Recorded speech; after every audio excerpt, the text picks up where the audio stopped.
Welcome to this, the 24th of the Explorer tapes, and the last in this series.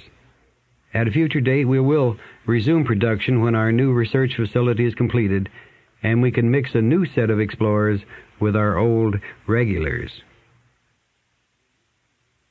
In this summary, we thought it appropriate to do several things. The first is to describe our laboratory setting, the environment from which the Explorer material originated. First step, that our setting be reasonably remote from any large clusters of humanity, such as a city. We cannot prove that an interference factor is present in such concentrated areas of human mental conflict. There are simply too many variables. However, all of the people we have worked with obtain far better results in a pastoral or country location. It may be simply the relaxing effect of being close to nature and perhaps fresh air. But the difference has been significant enough to locate our laboratory and our entire institute, in fact, in a rural setting. In our building, we usually have several types of environmental control chambers. These serve several purposes. The first is to remove as much as possible various specific potential stimuli to the subject. By removing these and then adding them back one by one, we might sort out those factors that do influence or enhance our thought processes, our beingness. We approached the obvious, our five senses. We controlled light, sound, air, temperature, humidity, these for starters. With a sense of touch the most difficult, we used soft water beds and even on occasion an analgesic salve over the entire body. Obviously, once we reached the Explorer mode, much of this became unnecessary. We also reduced RF, or radio frequency, and magnetic radiation input to these various chambers by shielding. This did have significant effects, as did the introduction of RF energy fields not normally found in nature. These two areas offer much potential. Near the environmental chamber is what we call our control room, and the two are connected by many wires and cables. The control room houses all of our sensitive equipment, both to receive data and information from the Explorer subject in the test chamber, but to inject different types of signals to the Explorer as needed. Originally, we went to great lengths, and sometimes still do, to receive EEG or electrical brainwave readings from the subject. We also monitored many of the typical body conditions such as heart, respiration, temperature, blood pressure, and so on. Sometimes it would take over an hour just to attach sensors and electrodes to the subject. With experience, we found that most of what we wanted to know, that is, the state of consciousness of the subject, could be seen by electrical changes in the body. These changes were in total body voltage, actually minute changes, rather than GSR, or galvanic skin response.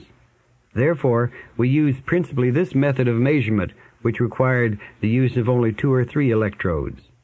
Either laziness or time was the main factor. I'm not sure which.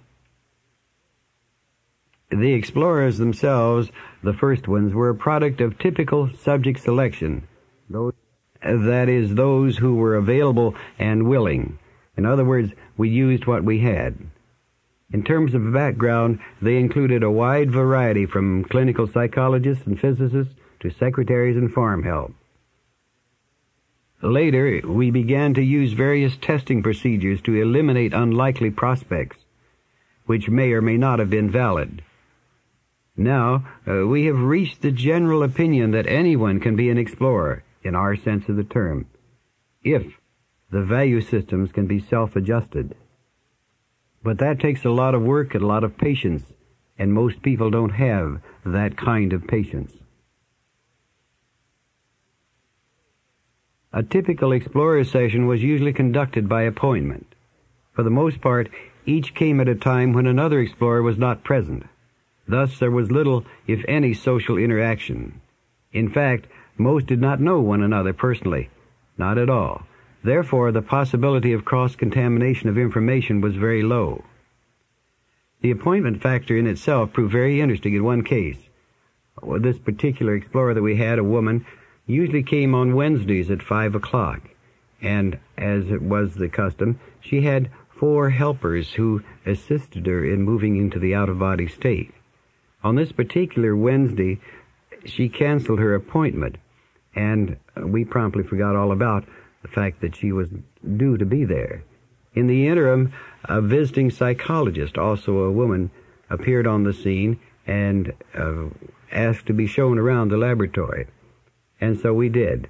And of course, the natural thing to do was to put her in one of the booths and let her experience some of our hemisync process.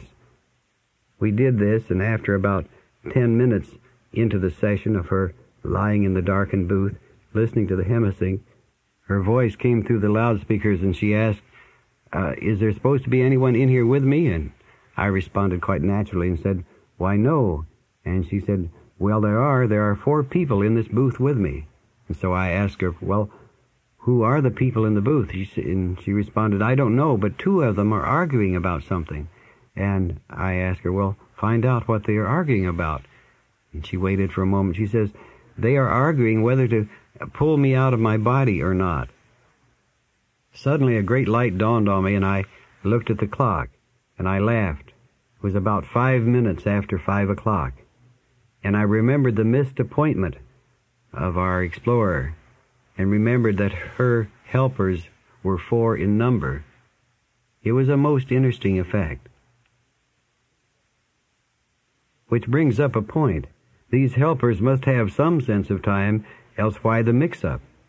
Just one of those many paradoxes we've encountered. Well, as you know, the Explorer tape recordings are the voice or audio track of the verbal exchange between the explorers in the isolation chamber and the monitor in the control room. Other recordings generally were made simultaneously of the biological instrumental readings of the session for later evaluation. No drugs or medication was used during any of the sessions.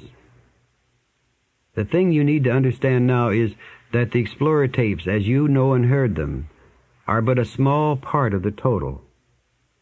Most of the session was another kind of exploration, usually very tedious and tiresome. Here's an example with TC. A lower tone to a higher tone and back to a lower one and back to a higher one and so on, oscillate between higher and lower tones at a 4 hertz rate. With a 4 hertz separation. No, not with a 4 hertz separation, but that... A wave upon the 4 hertz oscillation. So that you run up and down from a higher to a lower frequency 4 times in a second. Yes. Sweeping frequency at a 4 hertz rate up and down, which would produce a warbling sound. Yes. That this would be very effective. And I have the idea that the frequency range would be rather large. You know, it wouldn't just be over a very short frequency range, but enough that you could hear a very distinct warbling. Should the pulsing or the warbling of that frequency at 4 hertz, should it be a sine wave, a square wave, sawtooth? Is there any difference?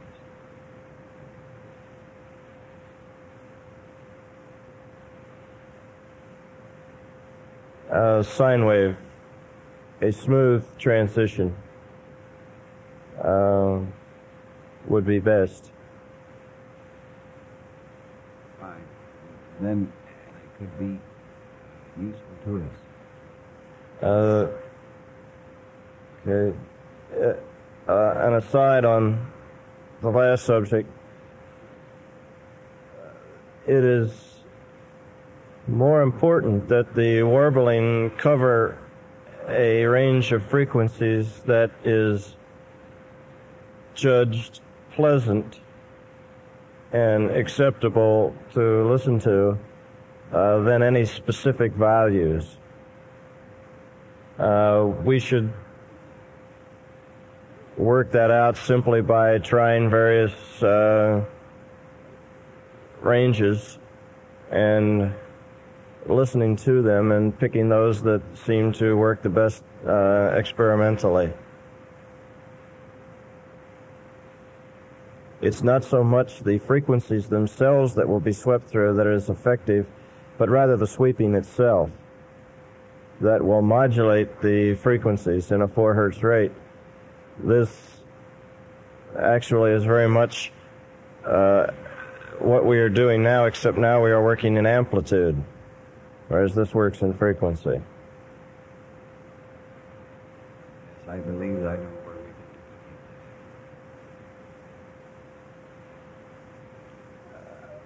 can. After the 4 hertz theta region is developed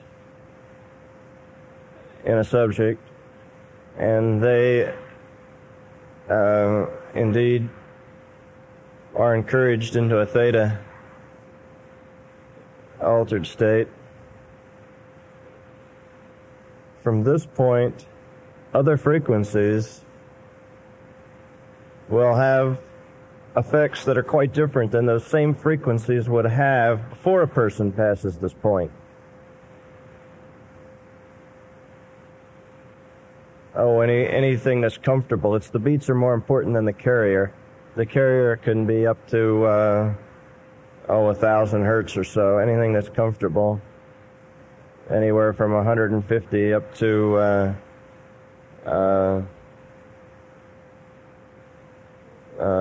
700, 800, or 1,000 seems to be comfortable. What will be the effect of some of these higher frequencies?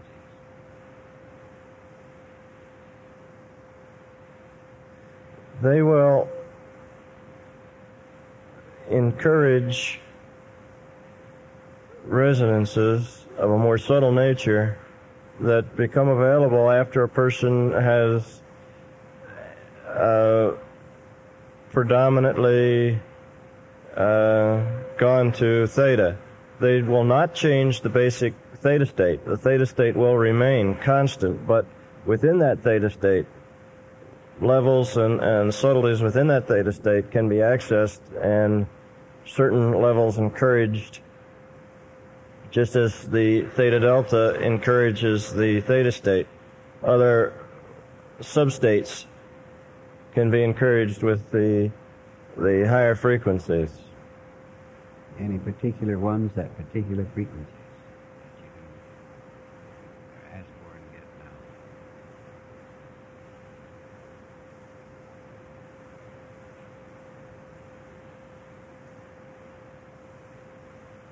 Particular frequencies that will get particular states. I see a sequencing. They seem to travel in 25s, such as 25, 50, and then 100 were the series that I got. That would encourage 3 separate states. What are the states that related to those?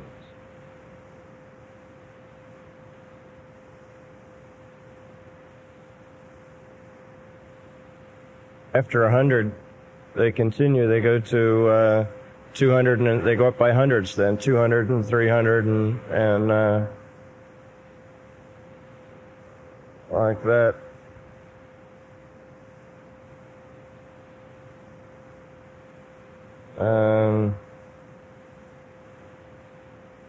Let's see.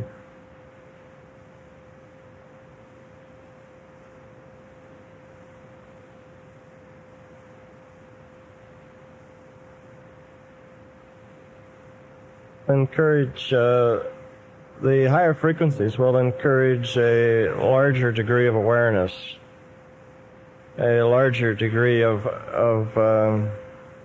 what will be experienced as awakeness, though the person will not really be waking in the normal sense, but will remain in a predominant theta state. Stand by for a moment. feed you this. Yes.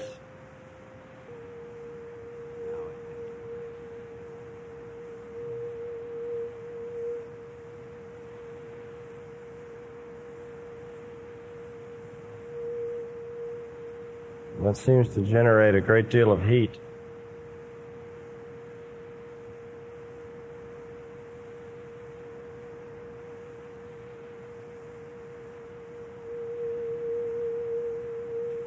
You wish me to change it? Try raising the bass frequency.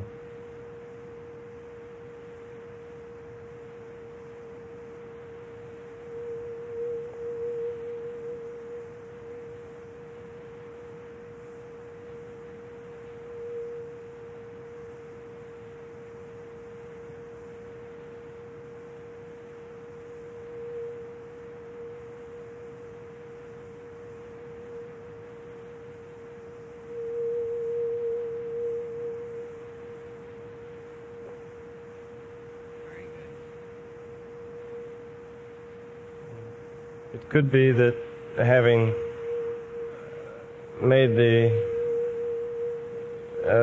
reporting what I reported, that I'm particularly inclined to react to this now, but it does seem to be having a desired effect.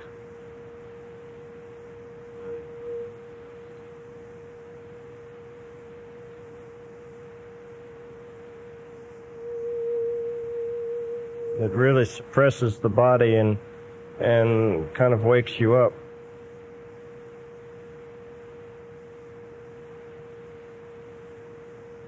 To the point that it makes my eyes open up.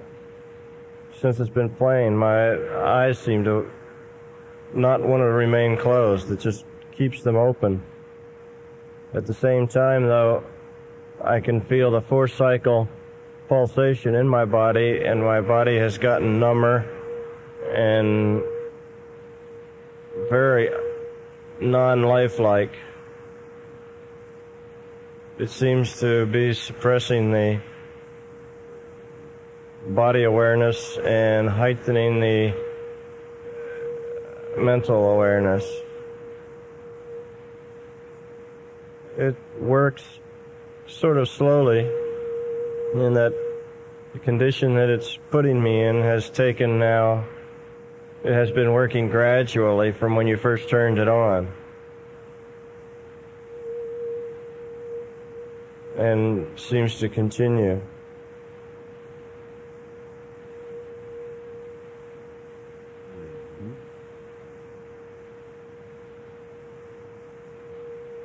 Interesting to see how others react to this.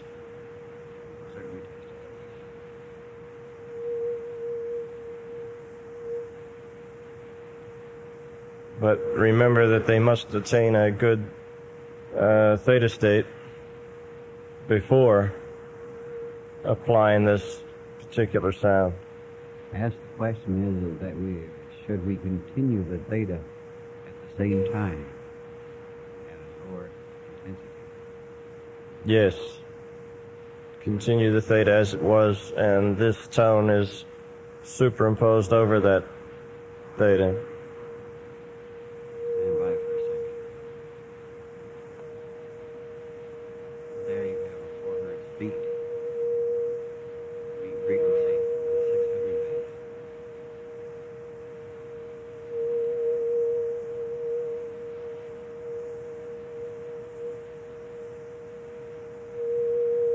While you were working on that tone, the effect of the first tone seemed to about settle out. Didn't seem to continue to get any stronger as far as its effect. So I would judge then that about 5 minutes would create the effect.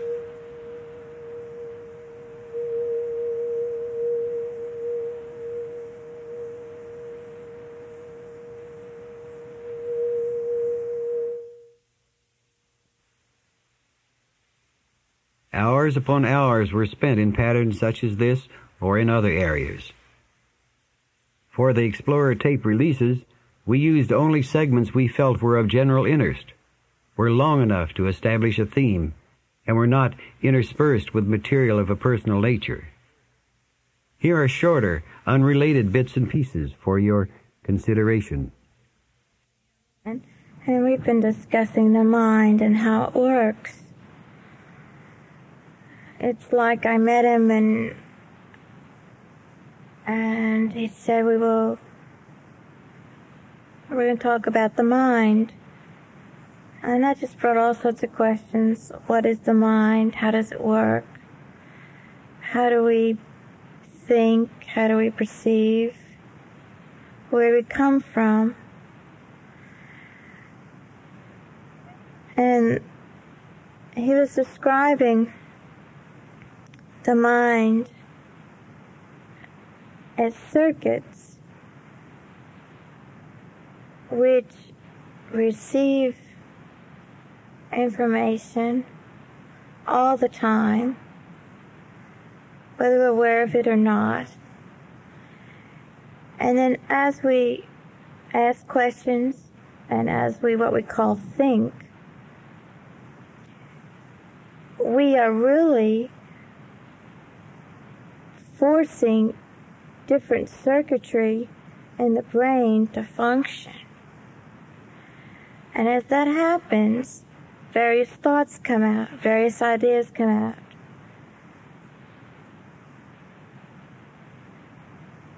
Different perceptions from one time to another are also verbalized.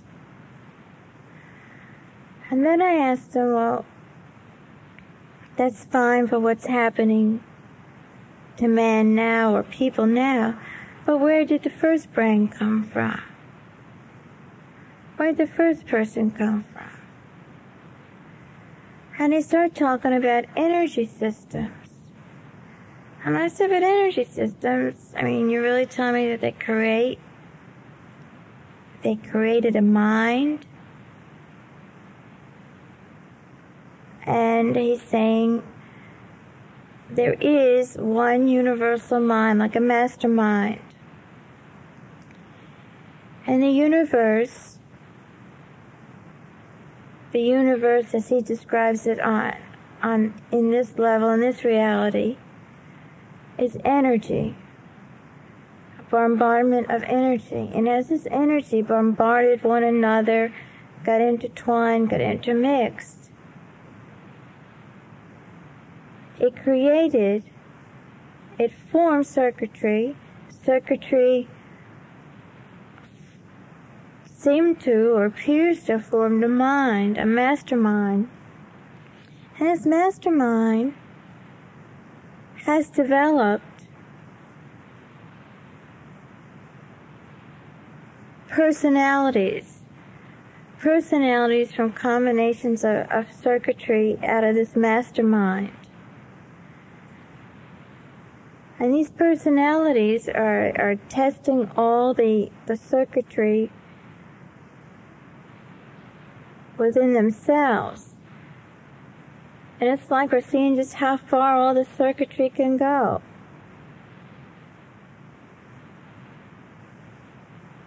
It might even, maybe we even overwork it. But it seems like there's a lot of potential, there's a lot of combination of energy, bombardment, connections,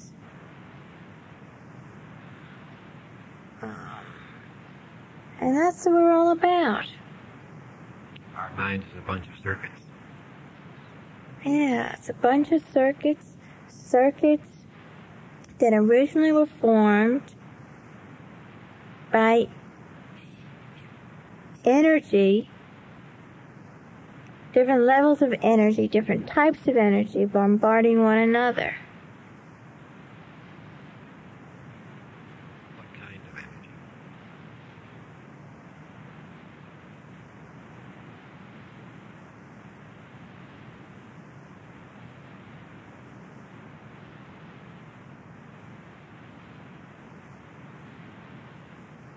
Wow, everything that's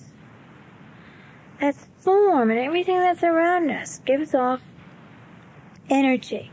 gives off an impulse of some kind that we receive, that our body receives,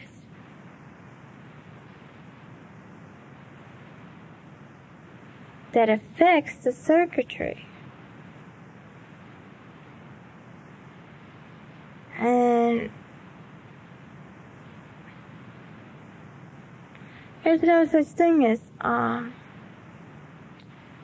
isolated, atmosphere where you don't receive this. You may form an atmosphere where you only receive one or two kinds of impulses, which makes it less complicated. For example, like a sterilization chamber. Because of the objects or the things within it, you're only receiving very few impulses that allow the body to function, to work. Wow, I'm getting a lot of input and I can't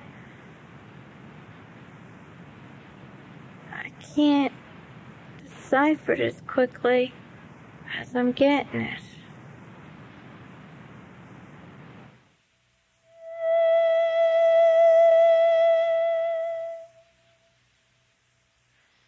Ask him if our understanding of brain-mind from his viewpoint where he is now is anywhere near accurate.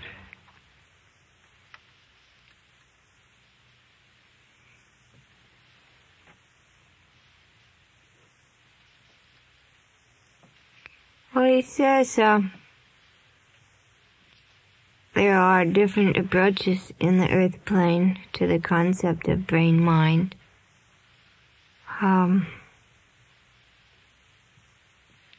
Some more accurate than others, but that man has more than one mind.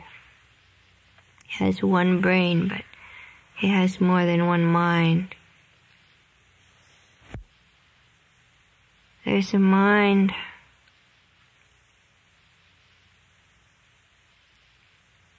that's like the higher mind. And there's a human level mind that we usually think of as our analytic mind.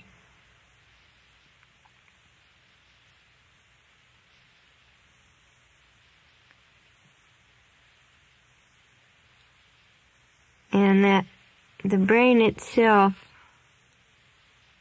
is a storehouse, like a computer.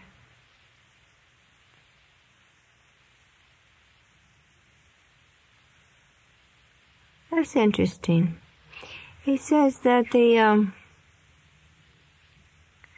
human brain has within it a composite of experiences that extend beyond the lifetime of the individual.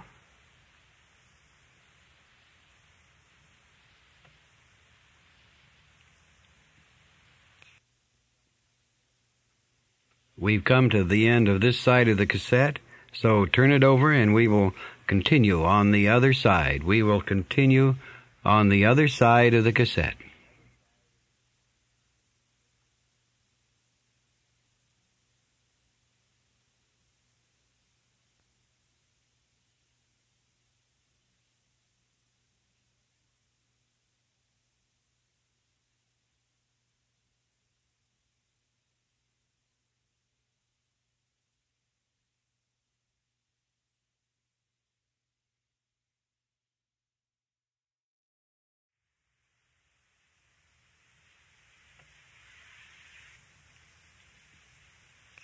And it's the mind that interprets. The higher mind knows. The higher mind is wise, touched with the wisdom, but the ordinary, the everyday human mind is the interpreter of the information that is stored in the brain. And that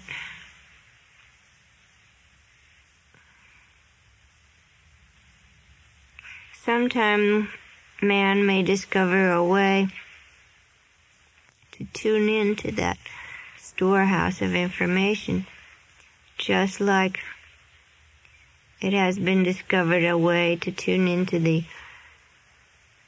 stored memories of a lifetime, throughout the lifetime.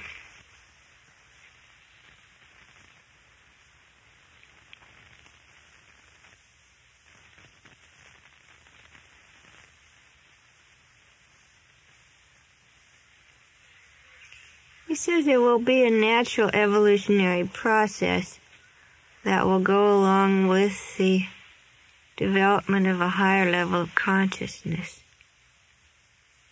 That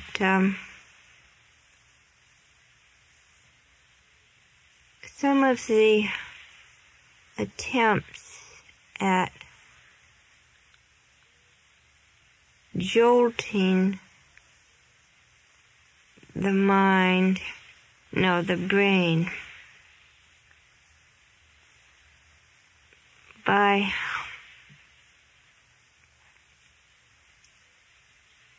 forceful means have sometimes been harmful. Some of the heavy drug usage particularly sometimes create a lesion between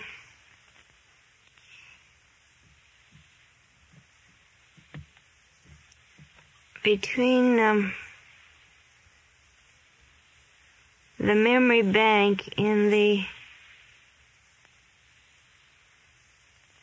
current short-term, even long-term human memory. And the lesion is something that, it's like a leakage, so that some of these things would leak through, but not in an organized, sensible fashion, creating apparent psychotic episodes.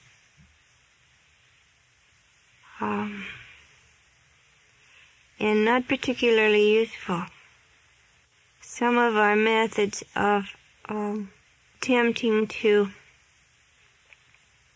cure these psychotic episodes are more disastrous than helpful. But other more gentle, particularly in terms of drugs he's talking about, with just a kind of gentle understanding, patience, the kind of reaching out to the person on an unconscious level. Some of these scars may be healed. And in the case of psychotic episodes, it's more useful to the individual to heal over these leakage spots than to try to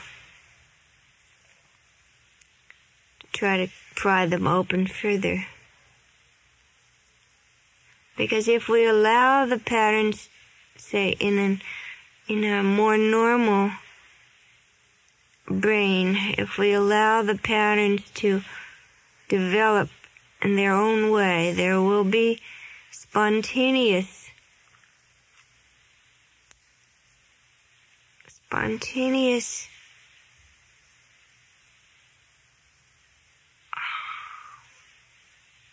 states in which the stored memory will pour through.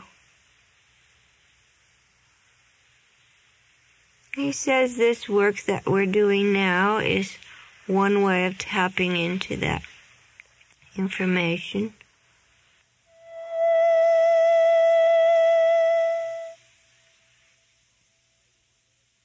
And in spite of the bad quality of the recording, we think you'd like to hear The Final Visit with Miranon.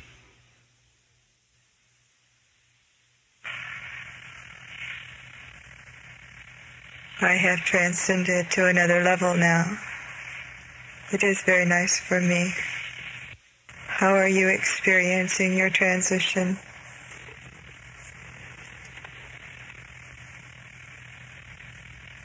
You have the potential at this point to bring into harmony all of the physical forces that have caused you much pain.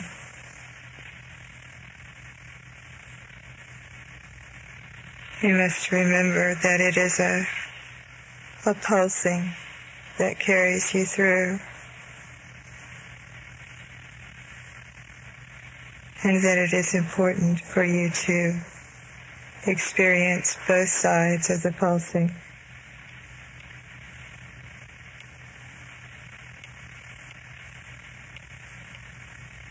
It is very different for me now.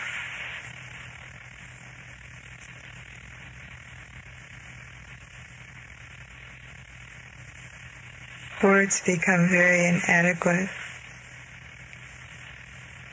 but there is a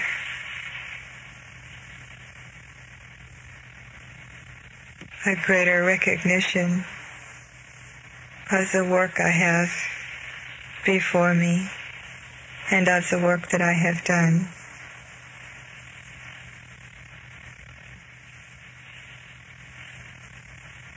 I feel as if I have more understanding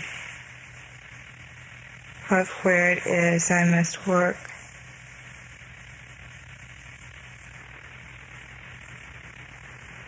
I am working at this point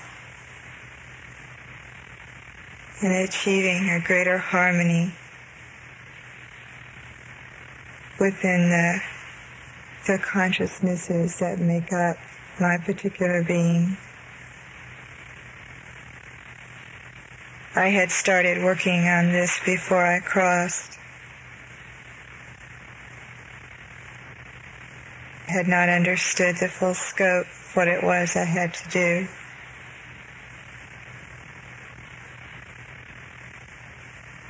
Sometimes it seems like a lot, but I know that it will be accomplished.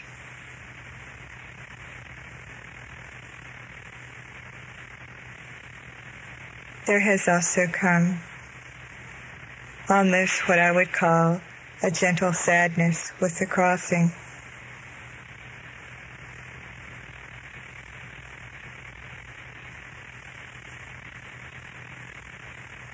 And I know that that will become modified as I adjust to the changes.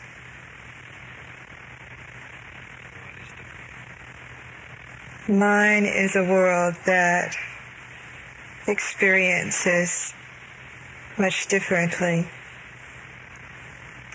and I do not have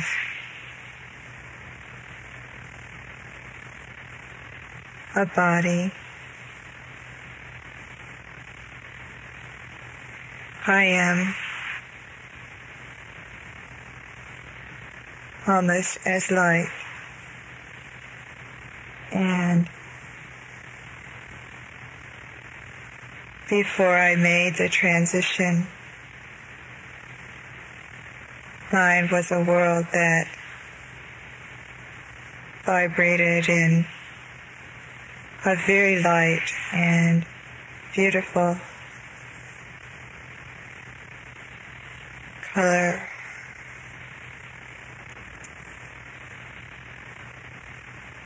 I feel very close to tears, which is not possible for me to experience. And I cannot clearly put into words what it is.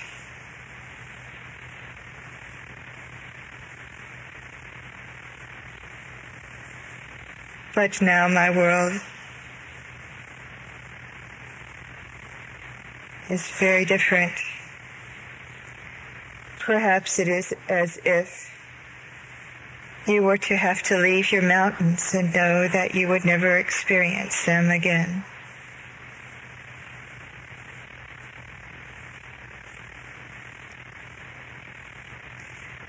I am sure as I grow and understand more of this level, I will find much to replace it. It is very beautiful here.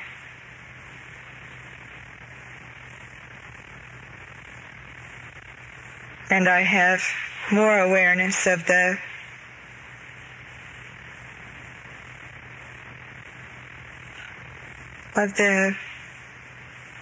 spiraling effect of consciousness throughout the universe.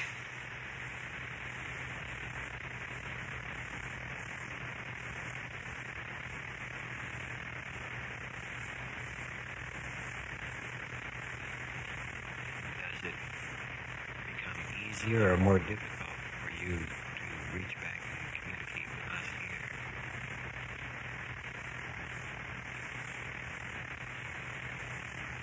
here? It is very difficult for me now.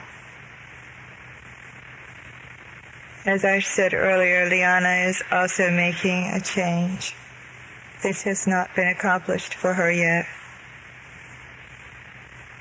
And Liana is also working with some inner conflicts as to just what purpose I am for her.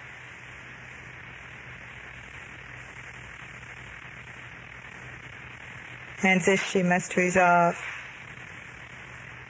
for the contact to be meaningful for her.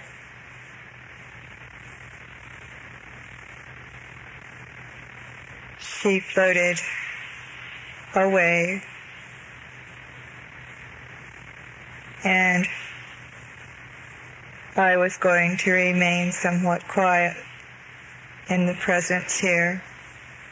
It is very comfortable for me here, and I enjoy the experience of sharing with you and with her.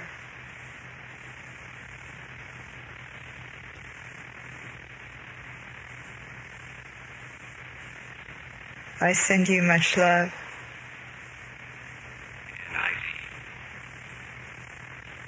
As our experience broadens, we learn that each part of our growth adds to the evolvement.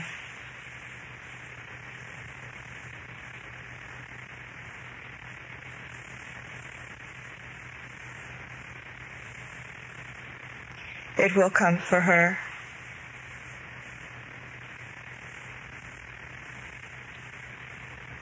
Much has happened for you and for all of us. Goodbye, Ashanin. Thank you,